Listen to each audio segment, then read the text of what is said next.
Subscribe now and press the bell icon. Never miss an update. Hello students, I am Vipin Jindal और आप सभी का मेरे यूट्यूब चैनल फील्ड मैथमेटिक्स में स्वागत है। सब लोगों के लिए जो भी एयरफोर्स एक्स की तैयारी कर रहे हैं, सब लोगों के लिए बहुत बड़ी खुशखबरी है ये कि अपना जो एग्जाम है वो नवंबर में है, अभी तक तो डिसाइडेड। और उससे पहले राजस्थान की जो वैकेंसी है अपनी रेली भर्ती 2020 एक्स ग्रुप के लिए, एयरफोर्स एक्स ग्रुप की बात चल रही है। एयरफोर्स एक्स ग्रुप वायुसेना भर्ती है, एक्स ग्रुप टेक्निकल ग्रेड के लिए, टेक्निकल ग्रेड की बात चल रही है। एक्स ग्रुप की भर्ती की बात चल रही है, वाई ग्रुप की बात नहीं है। उसकी वैकेंसी आई है जोधपुर में, राजस्थान के सारे रैली है जोधपुर में और राजस्थान के सारे डिस्ट्रिक्ट जो है वहाँ पे अलाउड है। तो सभी लोगों के लिए बहुत अच्छी बात है जो भी राजस्थान से बिलोंगिंग है। तो यहाँ पे देखो एक बार, पहली बात तो ये है कि इसमें जो पोस्ट रहेगी, मैं मेन बातें बता देता हूँ। स्टूडेंट्स के कॉल्स आ रहे हैं, मैसेजेस आ रहे हैं, तो उनके लिए मैं ये वीडियो बना रहा हूँ। जो भी लोग जिनको पता है, जिनको पहले से ऑलरेडी तो ठीक है, जिनको नहीं पता है, कुछ बच्चे ऐसे हैं जिनको कंफ्यूजन है, वो किसी भी टाइप का कंफ्यूजन नहीं रखें। मैं जो भी बात कह रहा हूँ वो बात सुनते जाएं आप, और मेनली जो है मैं सारी बात बता दूंगा आपको। सबसे पहली बात ये है कि यहाँ पे जो पोस्ट मिलने वाली है वो एयरमैन की पोस्ट मिलेगी अपने को इस जगह, ठीक भाई। सेकंड बात, जो रजिस्ट्रेशन प्रोसेस है जो आप लोगों को करना है 100%, वो जो है 27 सितंबर से 27 सितंबर से स्टार्ट होगा। 11 आवर्स मतलब 11 बजे, ये मान के चलो आप। 27 सितंबर नोट कर लेना, डेट अच्छे से। 27 सितंबर 11 बजे से स्टार्ट होगा, शाम को 5 बजे तक। 17 का मतलब ये होता है, अपना स्टैंडर्ड टाइम अपन लेते हैं तो 13, 14, 15, 16, 17, तो 28 सितंबर तक। 27 सितंबर से स्टार्ट होगा 11 आवर से, और 28 सितंबर 17 आवर्स तक का टाइम वहाँ पे दिया गया है। इस बीच में आपको जो है रजिस्ट्रेशन करना है, और रजिस्ट्रेशन के लिए यहाँ पे ये रजिस्ट्रेशन करोगे आप। इसके बाद जब भी आपका कॉल लेटर आता है, डेट वाइज उन्होंने डिसाइड किया है, तो वो जो डेट है उन्होंने रखी है, ये 9 तारीख से उन्होंने स्टार्ट किया। 9 तारीख से लेकर 19 तारीख के बीच की उन्होंने डेट सेट की है। 9 अक्टूबर से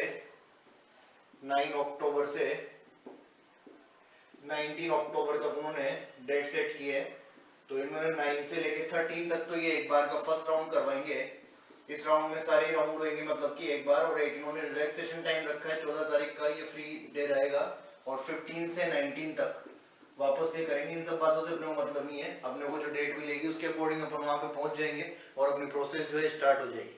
तो ये सब बातें आपको, जो मेन बातें हैं वो बताते जा रहा हूँ। रजिस्ट्रेशन यहाँ से करोगे आप, एयरमैन एयरफोर्स CDEC.in ऐसे कुछ करके वो है, आप गूगल पे सर्च कर लेना, मैं लिंक दे दूंगा फिर आपको। और वैसे भी डायरेक्टली आ रहा है ये, तो एयरफोर्स www.airforce.cdec.in ऐसा कुछ करके, एग्जैक्ट मेरे को ध्यान नहीं रहा है, cdec.in करके वो रजिस्ट्रेशन प्रोसेस यहाँ से कर लेना आप लोग। सेकंड बात यहाँ पे जो मेनली है, डेट ऑफ बर्थ का जो क्राइटेरिया है, इसमें बच्चों को बहुत कंफ्यूजन रहता है कि कौन कौन एलिजिबल है, कौन कौन एलिजिबल नहीं है। तो आप अच्छे से समझ लेना ये बात। 17 जनवरी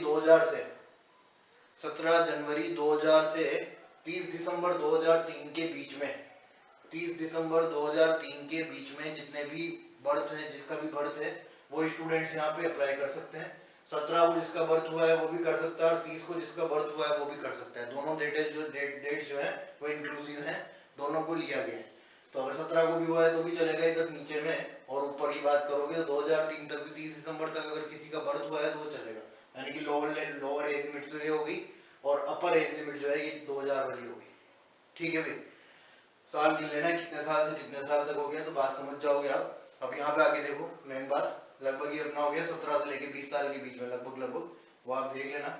इधर देखो आगे, मेन बात जो है अभी इसमें, एक तो डेट ऑफ बर्थ की बात हो गई। एलिजिबिलिटी में अगर बात करते हैं, अगर एलिजिबिलिटी क्राइटेरिया की बात करते हैं, कौन कौन एलिजिबल हैं, वो बात यहाँ से देख लो। एक तो डेट ऑफ बर्थ ये होनी चाहिए आपकी। सेकंड बात जो है वो, सेकंड बात ये है बेटे कि पीसीएम होना चाहिए 12th में। पीसीएम में एग्रीगेट परसेंटेज होनी चाहिए 50%, और साथ में पीसीएम में एग्रीगेट क्या होनी चाहिए 50%, और साथ में 50% मार्क्स जो है वो इंग्लिश में होने चाहिए अलग से। एग्रीगेट पीसीएम की तो 50% होनी चाहिए, और साथ में 50% मार्क्स इंग्लिश में भी अलग से अपने पास होने चाहिए। ये तो बात है 11th 12th वाले जो बच्चे हैं। सिलेबस पैटर्न जो रहेगा एग्जाम का वो सीबीएसई 12th बेस्ड रहेगा, 11th 12th बेस्ड, उससे कोई फर्क नहीं पड़ता। सारा आजकल एनसीईआरटी हो गया है, तो आप लोगों ने भी अगर पढ़ा है राजस्थान बोर्ड में भी तो कोई फर्क नहीं पड़ेगा, वही सिलेबस है, वही एग्जाम का पैटर्न रहेगा, वही तरीके का फॉर्मेट है, वही 11th-12th के जो चैप्टर्स फिजिक्स मैथ्स और इंग्लिश में अपन पढ़ते हैं, वो इंग्लिश तो बेसिक आती है, ग्रामेटिकल पोर्शन 10th तक का मान लो या 11th-12th में मान सकते हो तुम जो भी मानो, बट मेनली 11th-12th में अपने पास पीसीएम होता है, तो ये पीसीएम का फॉर्मेट रहेगा। डिप्लोमा वाले के लिए कहा गया है कि 3 साल का उनके पास डिप्लोमा होना चाहिए, उससे अपन को मतलब नहीं है, अपनी बात मेनली यही है। पीसीएम में 50% एग्रीगेट होना चाहिए फिजिक्स केमिस्ट्री मैथ्स में, और इंग्लिश जो है इंग्लिश में 50% आपका जो है होना चाहिए इससे। क्लियर बात है? तो ये एलिजिबिलिटी क्राइटेरिया है, डेट ऑफ बर्थ और ये वाला, ये तो इसकी एलिजिबिलिटी की बात है। अब आ जाओ, देखो वहां पे जाने के बाद क्या क्या होने वाला है अपने साथ। यहाँ पे एक बात सुन लेना भी, ये भी पूछ रहे हैं लोग कि हमारा कॉल लेटर आएगा क्या, हम क्या भर सकते हैं क्या फॉर्म, ये बच्चे जो स्पेशली जो कंफ्यूज है सुन लेना। वहां पे क्लियरली मेंशन्ड है कि 50% जो है आपका पीसीएम में होना चाहिए, और इंग्लिश में जो है 50% आपकी अलग से इंग्लिश में 50% होना चाहिए। इसके अलावा कोई चोरी अभी तक नहीं है कि 70%, 75%, 80% जो भी है वो बात की बात है सब, कि कॉल लेटर कब आता है या नहीं आता है, हमारा एडमिट कार्ड आएगा नहीं आएगा, इससे कोई मतलब नहीं है। उन्होंने जो क्राइटेरिया दिया है वो ये दिया है, इस पे आप अगर हो तो आप इसको फॉर्म को फिल करोगे, आगे की बात आगे देखी जाएगी। ठीक भाई, देखो आगे नेक्स्ट वन राउंड्स की बात है। वहां जाने के बाद सबसे पहला आपका फिजिकल फिटनेस टेस्ट होगा, पीएफटी जिसे बोलते हैं अपन लोग। पीएफटी में देख लेना भाई, पीएफटी के लिए उन्होंने कुछ लिखा है, 1.6 किलोमीटर की दौड़ है, 6 मिनट 30 सेकंड का टाइम दे रखा है। 1.6 किलोमीटर की दौड़ है, 6 मिनट 30 सेकंड का टाइम है। इसके अलावा 10 पुशअप्स, 10 सिटअप्स और 10 स्क्वाट्स ये आपको करने होंगे। 1.6 किलोमीटर की दौड़ होगी, 6 मिनट 30 सेकंड का टाइम है, 10 पुशअप, 10 सिटअप्स और 10 स्क्वाट्स करने होंगे आपको। उसके बाद जो लोग यहाँ पे सुन लेना अच्छे से, जो लोग इसमें पीएफटी में क्वालिफाई करेंगे उन लोगों का रिटर्न टेस्ट होगा। जो लोग यहाँ क्वालिफाई करेंगे उनका ही रिटर्न टेस्ट होगा, सबका नहीं होगा। तो पीएफटी में जो लोग क्वालिफाई करेंगे उनका रिटर्न टेस्ट होगा। रिटर्न टेस्ट वही है अपना भाई, 1 घंटे का रिटर्न टेस्ट होगा, फिजिक्स इंग्लिश और मैथ्स, फिजिक्स मैथ्स इंग्लिश का टेस्ट है, रिटर्न टेस्ट है, 1 घंटे का टेस्ट होगा। टेस्ट के बारे में सुन लो, टेस्ट में रिटर्न टेस्ट में मार्क्स जो होंगे, हर क्वेश्चन का 1 नंबर है, हर क्वेश्चन का 1 नंबर है, 1/4 निगेटिव मार्क्स है, 1/4 निगेटिव मार्क्स है, यानी कि 0.25। वापस बोल रहा हूँ, हर नंबर ऑफ क्वेश्चन जो भी लगभग 60 जो भी आएंगे अपना वही एयरफोर्स वाला पैटर्न रहना चाहिए जहाँ तक है, जो अपना एग्जाम होता है 25-25-25 का। बट बाकी ये भी तुम ये समझो कि 1 घंटे का टेस्ट है और वही फॉर्मेट है 25-25-20 जो अपना है 25-25-20, 25 फिजिक्स, 25 मैथ्स, 25-20 इंग्लिश। तो यहाँ पे एक नंबर तो सबका है, अगर सही करते हो तो 1 नंबर मिलेगा, नहीं करते हो तो कुछ नहीं मिलेगा और नहीं कुछ कटेगा। अगर करा गलत किया, निगेटिव मार्किंग जिसे कहते हैं, सब लोग अवेयर हो आप, अगर गलत क्वेश्चन किया तो 0.25 कट जाएगा, 1/4 निगेटिव मार्किंग है। इसके बाद अगर कोई रिटर्न टेस्ट में क्वालिफाई करता है बच्चा, टेस्ट के रिजल्ट साथ के साथ मिलते जाएंगे आपको, ऑफलाइन पैटर्न रहेगा टेस्ट का। रिटर्न टेस्ट हुआ, 1 आवर का टाइमिंग, ओएमआर आपसे फिल करवाई जाएगी, ओएमआर आप फिल करना, ढंग से करना, सब स्टूडेंट जो है तरीके से फिल करेंगे ओएमआर। ये गलती नहीं होनी चाहिए कि वहां जाके हमने ओएमआर फिल करी और ओएमआर फिल करने में हम जो है नाम गलत लिखे है या कुछ भी करें, ये सब मूर्खता के परिणाम है ना, ऐसी मूर्खताएं हमें नहीं करनी है। पेपर में पास नहीं होगे वो मैटर अलग होता है, बट उसमें जाके तुमने ओएमआर में गलत नाम भर दिया, ऐसे काम नहीं करने, आराम से देख के उसके जो गोले हैं वो गोले फिल करने। ठीक भाई, एक हल्का सा ओएमआर की बात चल रही है तो मैं बता दूंगा आपको कि किस तरह से ओएमआर को भरा जाता है स्पीडली। देखो यहाँ पे अडप्टिव टेस्ट, अगर रिटर्न टेस्ट आपको क्वालिफाई करते हो आप, तो उसके बाद का प्रोसेस है, फर्स्ट होगा, 2 टेस्ट होंगे एडप्टिव टेस्ट में, फर्स्ट टेस्ट, सेकंड टेस्ट। पहला जो एडप्टिव टेस्ट है, एडप्टिव टेस्ट का मतलब होता है कि आप क्या कर सकते हो, देखो किस तरह से टेस्ट करते हैं वो।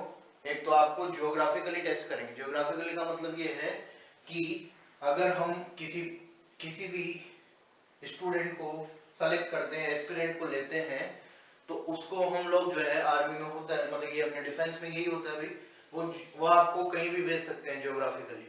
मतलब उनको ये देखना है कि आपको एनवायरमेंटल कोई प्रॉब्लम नहीं है, आप किसी भी एनवायरमेंट में सेट हो सकते हो, आप पे एटमॉस्फेयर का कितना इफेक्ट होता है, वो टेस्ट वो यहाँ पे करेंगे उनके अकॉर्डिंग, अपने पैरामीटर से। मैं आपको ये बता रहा हूँ कि टेस्ट किस तरह का है, तो आपका देखेंगे वो इसमें बॉडी फिटनेस वगैरह, जो भी आपको कोई किसी पर्टिकुलर चीज से एलर्जी होना, ये सब चीजें वो यहाँ पे टेस्ट करते हैं।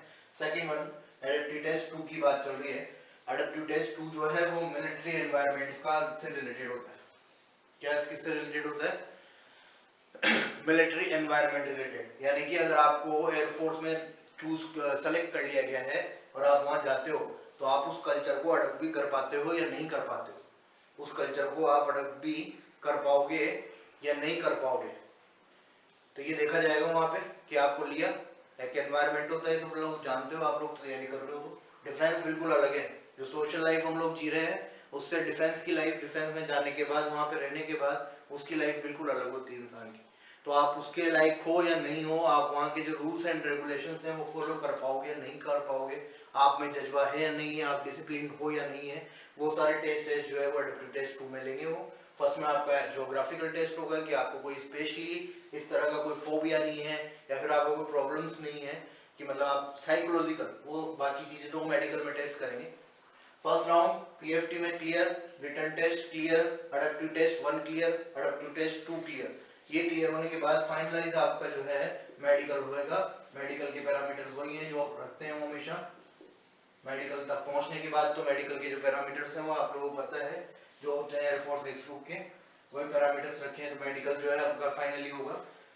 अब बात सुनो, ये सब कार्यक्रम जो करना है अपने, आप लोग अभी जो पढ़ाई की बात करते हैं अपन, तो अभी भी अपने पास 15 डेज है, तो आप लोग पढ़ाई वाइज जो है पढ़ने की तरह से मेरे अकॉर्डिंग जो है वो नॉर्मल ही वहाँ पे सब कुछ पूछने वाले हैं, क्योंकि उनका केवल पीएफटी के बाद ये रिटन टेस्ट और फिर ये 3 राउंड्स और है उनके पास एलिमिनेशन के लिए।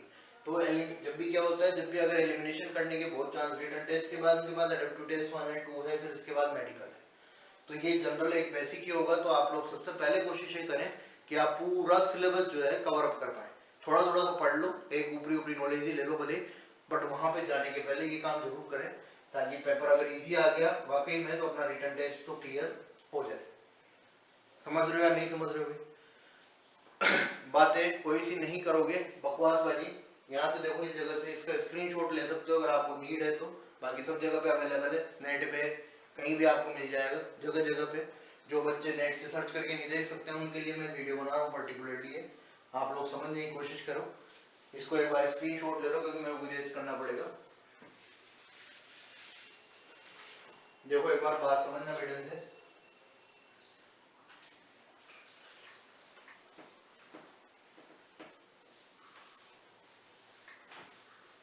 हमें और कोई ज्ञान अभी नहीं लगाना है, सुन लेना भाई। कहाँ ज्वाइनिंग मिलेगी, कैसे प्रोसेस होएगा, कौन सी जगह पे कैसे करेंगे, एक दिन में कितने बच्चों को बुलाएंगे, कितने बच्चों का कराएंगे, ये सब बातों से कोई मतलब नहीं है। आपको तो आपका नाम देख के वहां पहुंच जाना जहाँ बुलाया जाएगा, ये सब उनके लोड है। आप लोगों को केवल अभी आपकी तैयारी के लिए, ये सारे राउंड्स के लिए आपको प्रिपेयर होना है। पीएफटी के लिए, रिटन टेस्ट के लिए, एडेप्टिव टेस्ट 1, एडेप्टिव टेस्ट 2 इनकी कोई तैयारी नहीं होती, या आपकी स्किल्स पे डिपेंड करता है। आपसे जो पूछा जाए आप उसके जवाब दो, और वो जो टेस्ट है वो ले लेंगे वो अपने हिसाब से, ये देख लिया जाएगा। आपके पास 2 चीज़ें, पीएफटी और रिटन टेस्ट, जो आपको प्रिपेयर करना है। मेडिकल में भी आप अपना 20 से 15 दिन में कोई इंप्रूवमेंट नहीं कर सकते, जो है वो है। फिजिकली फिट रहो और दौड़ भाग का काम करोगे तो वैसे मेडिकल ठीक हो जाएगा 15 दिन में। अब देखो बेटा, एक बात और है, स्टाइपेंड जो है वो देंगे ड्यूरिंग ट्रेनिंग, वो लगभग 14,000 के आसपास है, और बाद में जब ट्रेनिंग खत्म होती है तो 33,000 के आसपास प्लस डीए, 33,000 के आसपास प्लस डियरेंस अलाउंस, ये दोनों आपका रहेगा, है ना। तो ये तो बाद में अच्छा है, सब कार्यक्रम ठीक है, इस पे ज़्यादा अपने को लोड लेने की जरूरत ही नहीं है। अगर आप सेलेक्ट हो जाते हो, लाइफ सेट है, जिंदगी बहुत बढ़िया है और कोई दिक्कत नहीं है, पैसे टके सब कुछ सेटलमेंट पूरा रहेगा बराबर। तो अपने को कोई वो लोड अपने को नहीं लेनी है, ठीक है भाई। अच्छा है, सब कुछ बहुत अच्छी बात है। अगर आप सेलेक्ट हो जाते हो तो बिल्कुल सही हो जाएगा, ये सब चलता रहता है, बढ़ता रहेगा, एडीए भी बढ़ता रहेगा, सब चीज़ें बढ़ती रहेगी। आपकी सही में अगर आप लगते हो तो बहुत अच्छी बात है, बहुत खुशखबरी है, बहुत अच्छी बात होगी, मतलब आपके लिए एक पहली स्टेप होगी जिस पे आप सक्सेस पे पैर रखोगे। देखो आगे एक बात और मैं कह रहा था, ओएमआर वाली बात, ये आप लोगों को सबको पहले होगी पता, दिया होगा एग्जाम आपने कई बार, तो आपको पता भी होगा। तो जब भी ओएमआर शीट फिल करो तो एक तो ये काम आपको सबसे पहले करना है, इससे आपका एक तो टाइम भी बचेगा, और एक जो गोले होते हैं अपने, ये कभी कभार जो आप गलत भर देते हो, रॉन्ग कर दिया जाता है, वो नहीं होगा। उसमें क्या करना होता है, आप सबसे पहले पेरिफेरल बनाओगे, ऐसे करके इस तरह से आप पेरिफेरल बना लोगे बेटे। कभी भी ओएमआर शीट भरनी है तो आप सबसे पहले उसकी जो बाउंड्री है उस पर जो है गोला करोगे, क्योंकि मशीन जो चेक करती है वो मशीन हमेशा पेरिफेरल से चेक करती है। अगर आपने देख लो, मैं दिखा देता हूँ, राइट वे दिखाता हूँ मैं आपको। एक तो ये तो ऐसे ही भर रहा हूँ, देखो प्रोसेस है अलग अलग बढ़ने की। एक तो मैंने ऐसे भरा, एक बच्चे क्या करते हैं, बच्चे इस तरह से बढ़ते हैं। देखो मैं दिखा दूँ आपको, ये 5 सर्कल्स है, मैं यहाँ शुरू से देख लो आप। एक तो डायरेक्टली बच्चा ऐसे बढ़ता है, ये OMR फिल करने का तरीका बता रहा हूँ मैं आपको। ये इस तरह से आप भरते हो, ध्यान से बढ़ता है कोई बच्चा तो वो ऐसे भरेगा, एक एक बात को देखते हुए उसको अच्छे से गोले करके भरेगा। एक स्टूडेंट होता है जो इस तरह से भरता है कि वो जल्दी जल्दी भरा उसने और उसको निकलना है, तो उसका देखो ये पार्ट भी खाली रहेगा। अगर आपने यहाँ पे लाइन नहीं फेरी है, इस जगह पे आपका ये नहीं आया है, ये खाली रह गया, तो आपके OMR शीट में इसको क्रॉस कर दिया जाएगा। मशीन चेक नहीं करेगी, मशीन पेरिफेरल से चेक करती है। मैं अभी बता रहा हूँ आपको एक बात। नेक्स्ट वन, एक भरने का जो राइट वे है वो मेरे अकॉर्डिंग ये है कि आप सबसे पहले पेरिफेरल बनाओगे। मेरे से नहीं बन रहा है, वहाँ पे आप कॉपी में बनाओगे तो ये पेरिफेरल बन जाएगा ऐसे। सबसे पहले परिधि पर आप जो है एक लाइन खींचोगे ताकि ये मिस्टेक नहीं हो, फिर इस गोले को पढ़ना है, उसको तुम्हारी इच्छा हो जैसे भरो तुम, बट मेनली आपका पेरिफेरल कवर हो जाना चाहिए इस तरह से कि सबसे पहले पेरिफेरल पे भरा और फिर मेरी इच्छा हुई जैसे मैंने इसको भर दिया, बाहर नहीं जाए कोशिश करना। और इस तरह से आप उस पेन कॉपी पे लेके बैठोगे तो आपका सही होगा। ठीक है भाई, सारी बातें मैंने बता दी है। ऑनलाइन की जो डेट है 27 तारीख से भरेगा 28 तारीख तक। 27 तारीख 11 आवर से 28 तारीख 5 आवर तक भरेगा। आपको इस बीच में फॉर्म भरना है, 100% भरना है। कोई अभी तक नहीं है कि 70 पे आएगा, 75 पे आएगा, 50 पे आएगा, उनका जो क्राइटेरिया है उसके अकॉर्डिंग फॉर्म भरना है आपको। फिर आता है नहीं आता है वो बात का मैटर है, समझ रहे हैं भाई बात। तो सब लोग ऑल द बेस्ट। अपना एग्जाम वो दूसरा होगा नवंबर में, उससे पहले जो है अपन इसमें चढ़ दें तो बहुत अच्छी बात, अपना काम हो जाता है तो बहुत बढ़िया बात है, बहुत खुशी की बात है। और तैयारी करनी है, फुल पॉजिटिव रहना है आपको, और कोई टेंशन नहीं लेनी है, ज़्यादा माथापूरी नहीं करनी है, ज़्यादा एनालिसिस नहीं करना है। आपका एनालिसिस मैंने आपको शॉर्ट एंड स्वीट तरीके से बता दिया है जो आपके काम का है। इसके अलावा कितना पैसा देते हैं, कितने साल की ट्रेनिंग है, कितनी बकवास है, वो सब बातें नहीं करनी है बेटे। जो भी लोग कनेक्टेड हैं मेरे चैनल पे, अपने ज़्यादा भी नहीं है, जितने भी हैं उतने ही अपने लिए बहुत बड़े हैं। एक भी सब्सक्राइबर अगर अपना है तो मेरा बच्चा है, खुद मेरा स्टूडेंट है, मुझे ये पता है। सब लोगों को मैं कह रहा हूँ ये बात, स्पेशली जो भी लोग और अभी तक जितने भी हैं वो सब मेरे से पढ़े हुए हैं जहाँ तक है, तो उन लोगों से मैं स्पेशली ये बात कह रहा हूँ, पूरे हक से कह रहा हूँ कि आप लोग जो है तैयारी करके जाओ और अच्छे से अच्छा परफॉर्म करके आओ ताकि आप सेलेक्ट हो पाओ। जहाँ भी जाना है तैयारी से जाओ। हाँ, एक ध्यान रखना, ये जो टेस्ट वगैरह होंगे उनके लिए आप शूज़ वगैरह और साथ में शॉर्ट्स ले जाना आपके, ताकि वहाँ इधर उधर भाग नहीं पड़े, आपको बाहर मार्केट में जाके कुछ ही परचेज नहीं करना पड़े और या फिर तलाशी नहीं करनी पड़े, आधे टाइम दिन में खराब हो जाता है। रिलैक्स मोड में रहना है, एक दिन पहले पहुंच जाना है जब भी डेट आएगी उससे, और रिलैक्स मोड में रह के आराम से अपना सारा काम करना है। समझ रहे हो क्या अभी बात। तो ऑल द बेस्ट सभी स्टूडेंट्स को, जिनको चाहिए, जिनको नीड है, उन तक इसको पहुंचा देना ताकि उनको कुछ अच्छा लगे और मतलब कुछ उनको समझ में आ जाए और वो तैयारी की तरफ लगे। 15 दिन है, आप आराम से अपने आप को मोटिवेटेड रखो और करो। इसमें भी कुछ बातें ऊपर नीचे होगी, कुछ भी रह गई हो, छूट गई हो, बच गई हो, वो आपको जहाँ से भी सोर्सेज से नॉलेज मिलती है ले लो, बट बात की आपकी जो मेन बातें थी वो आ गई है। कुछ रह गई हो तो वो देख लेना, बाकी आप जो है इसको फॉर्म को भर के और एग्जाम को क्रैक करने की कोशिश करो।